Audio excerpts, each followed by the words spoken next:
Peoples Under Threat is an index of the risk factors by state for genocide, mass killing or other systematic violent repression. It takes the known indicators for mass killing, so that might be poor levels of governance, relative international isolation, history of violence, ethnic or sectarian tension. It values those indicators using current authoritative sources to combine them into one index which gives you an assessment of the risk factor by community in every country. Countries in Africa and the Middle East have dominated both the top countries in the list, i.e. those where the risk is greatest, and also those countries which have significantly risen in the list over the last year, i.e. where the threat level is suddenly increasing. We know, of course, about South Sudan and the Central African Republic, where the threat levels have been rising over the last 2 years.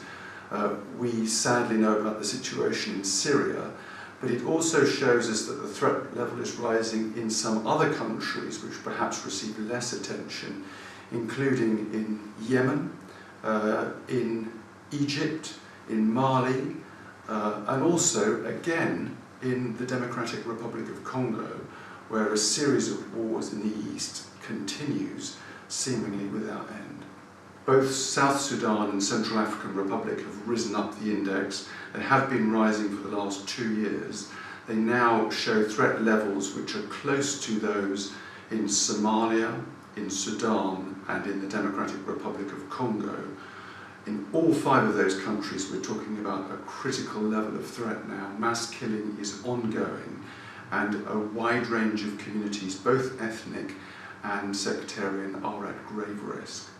The effect of the revolutions in the Middle East, or rather what we should now call the failed revolutions in most countries in the Middle East, has been devastating for minorities.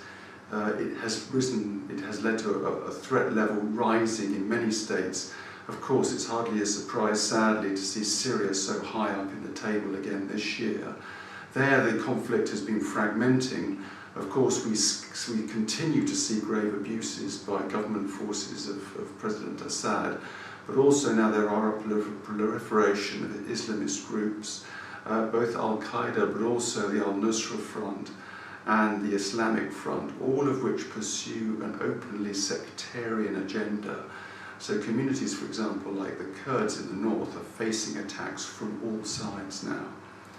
In addition to Syria, Yemen has entered the top 10 in the table. There's a really grave situation now in Yemen, a very volatile situation in the country, with the Aqdam facing a historically hugely disadvantaged minority, facing significant threats, but also communities like the Zaydi Shia in the north, who are at risk of continuing violence. The situation in Egypt is hugely controversial in terms of international relations, but we have to note a decrease in levels of human rights observance. There's been an increase in civilian killings in Egypt, but also situations like that in the Sinai, where there are ongoing military operations, have failed to make international news headlines, but are very worrying for minorities. We've seen a more authoritarian government that on the one hand has consolidated, or is in the process of consolidating its power, but on the other hand seems to either not be capable or not willing to protect both religious minorities, like the Coptic Christians or the Baha'i, but also ethnic minorities, like the Sinai Bedouin, to the degree that international standards require. Peoples Under Threat is important because it provides early warning of a very particular kind. Now, the UN and other international authorities have got much better about early warning generally, but most of it is focused on, broadly speaking, conventional armed conflicts.